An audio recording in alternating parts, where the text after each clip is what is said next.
Hi everybody, it's Honest John again. Now, I was never a fan of Rex Tillerson. I thought he was a lousy Secretary of State. But just how he became Secretary of State is kind of a mystery. After he won the election, Donald Trump met with Mitt Romney, and that was who everybody thought was going to get the job. Now, I don't know if Trump was serious about it. Mitt Romney had been against him in the run-up to the election, so maybe he was just messing with him. But Trump's boss, Vladimir Putin, was having none of it. According to Richard Steele, the Russians let Trump know that Romney would not be an acceptable choice. Now, I don't know whether they suggested Rex Tillerson, because they did have a relationship with him. He had negotiated several business deals with them and had received an award, the Order of Merit, from the Russian government. So Tillerson was somebody that they liked. And he and Trump were both in favor of dismantling the sanctions that had been imposed on Russia for their takeover of Crimea and invasion of eastern Ukraine. And they would have implemented those, except Congress stepped up and stopped them.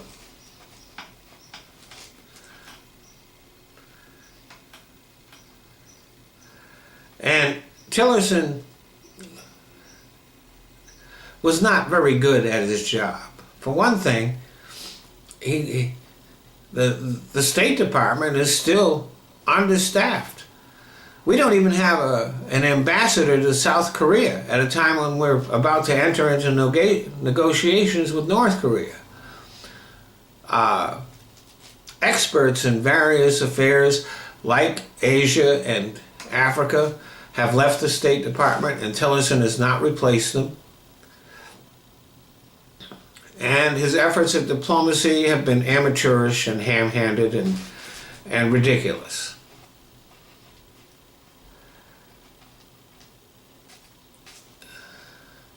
But that's not what he got fired for. He didn't get fired for being bad at his job.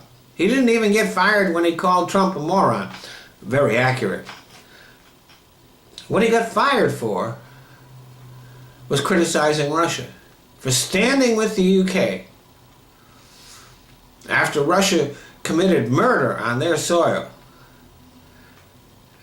And Tillerson spoke out about that, stood with the UK, condemned Russia, and 13 hours later he was gone.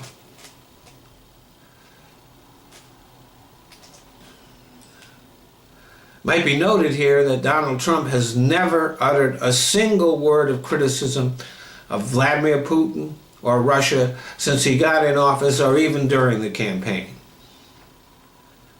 He has refused to implement sanctions placed on Russia by the Obama administration, even though he was required by law to do so.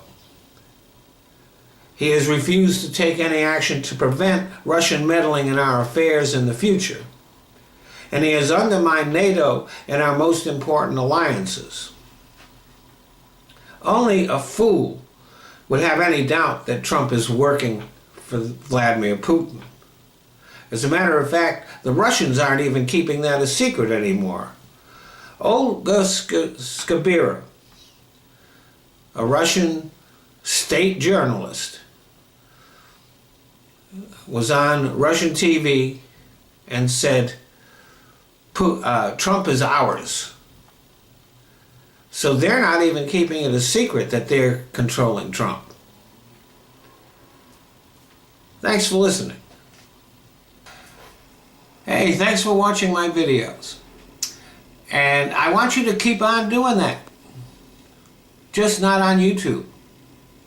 If you look down in the description box, you're going to see 2 new links there. One is to my Patreon page, the other one is to a site called Top Buzz.